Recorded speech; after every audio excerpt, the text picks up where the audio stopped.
Today I'm getting ready to make curry with green peas. I have 2 cups of green peas here and this is what I will use to make our delicious curry today.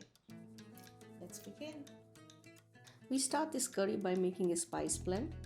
For that, let's dry roast some cumin seeds, coriander seeds, fennel seeds, some other whole spices like whole peppercorns, a cinnamon stick.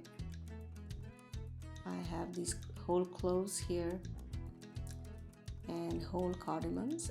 Dry roast these on high for about 3 minutes till they get fragrant. Make a nice powder and set it aside. The next step is to make the base for our curry. For that, 2 tablespoons of oil in a pan. Heat it. Add 2 cups of sliced white onions and saute these onions till they become little brown, little caramelized. This should take about 5 minutes on medium-high heat.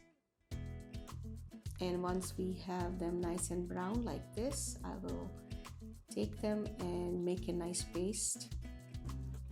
Here I have my small blender. I'm going to put these onions in it. Add ginger garlic paste, some cashew yogurt, you can use any plant-based yogurt, and fresh herbs, that is cilantro or coriander. Make a nice paste. Use as much water as you need to make a paste and set this paste aside. Now let's put the curry together. 2 tablespoons of hot oil, and we will saute peas in this for a couple of minutes. Then we start adding our spice mix. Here is the spice mix we just made. We'll add some paprika or chili powder if you like it hot, and some turmeric powder, a little bit of kasuri methi, about a tablespoon. Give it a good mix. Season with salt. A teaspoon of salt is enough for me.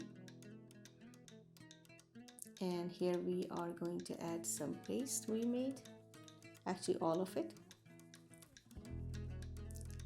Give it a good mix, and for sauce we will add about 2 cups of water, more or less as per your liking. Bring it to a boil and add cashews. I'm using half cup of cashews. I split them in half.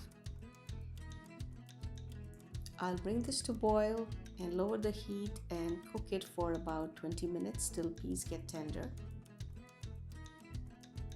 Always check for doneness before you serve. And here I'm topping it with some more fresh herbs. I have cilantro and some more kasuri methi. Give it a good mix and it is done. You can cook it longer if you want thicker gravy, but this gravy looks quite good to me. Now we just have to dish it out. This recipe is great for entertaining. I make it once a week. It looks very healthy to me. You can use it as a side dish for an Indian meal, or you can use it as a stuffing for your wraps or sandwiches, which I have done actually. Tastes quite good. Top it with some nice spoon of yogurt. Make it look pretty and serve it hot. Full recipe on my website yogchakra.com.